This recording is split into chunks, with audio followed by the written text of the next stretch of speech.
Alright, here's the deal. If you have ever struggled with taking low, deep breaths while you're singing, or maybe you know that breathing is supposed to be helpful for singing, but you're not really quite sure how to feel it in your own body, you're going to love today's video because I'm going to show you an exercise on how to marry breathing with singing so that you can sing with this beautiful, effortless sound and feel totally supported with your breath.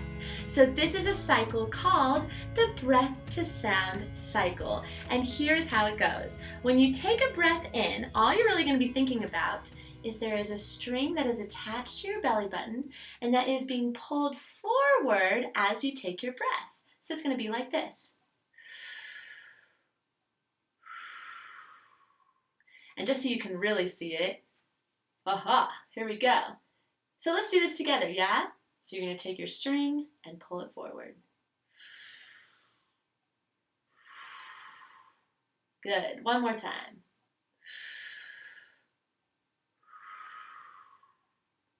So that's the first part of the breath to sound cycle is the breath, yeah? And as you're doing this exercise, be sure to use your hands. It's really helpful to actually use your hands as you're doing this exercise.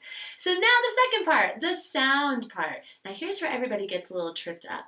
For some odd reason, we think that singing is super different than speaking. But let me ask you this. When you have a conversation with somebody, do you think about breathing when you talk? Chances are probably not. I mean, I don't think about breathing when I talk. So why is it that when we sing, suddenly we think, oh, I gotta do something totally different with my body? Because we actually really don't. It's so similar to speaking. The only real difference between speaking and singing is that we are elongating and changing the rhythm of the words, and we are using different parts of our range, right? So we may have higher and lower parts of our range that we're using, and we may be changing the rhythm and the duration of the length of those notes, but essentially, singing and speaking are really a lot more similar than we think. Here's the difference. When we breathe for singing, we just want to be conscious of it, yeah? And the reason we want to be conscious of it is because we want our body to memorize what that breath feels like. And this is where that breath to sound cycle exercise is super helpful. So now for the sound element, all we're going to be doing is picking any vowel, and let's just pick an ah vowel, just for easy ah. We're going to pick an ah vowel, and we're just going to make sound in that shape. So it's going to be like this. Here's that first part again, pulling the string attached to our belly button. Ah. Yeah? Try that with me and use your hands just like I did. Ah. Right, so you can see that the breath is being pulled forward and it is coming into this cycle where it's coming out of our mouth and the sound is moving out in this direction, yeah? So that breath to sound cycle is connected. So really with the sound part, you can pick any vowel or really any mouth shape that you want to. You can do a voiced consonant like N or M. So N, mm.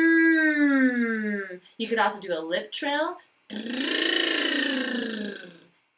whatever you decide to pick, you can use the full parts of your range or just small parts of your range, yeah? So if you want to use the full parts of your range, you can go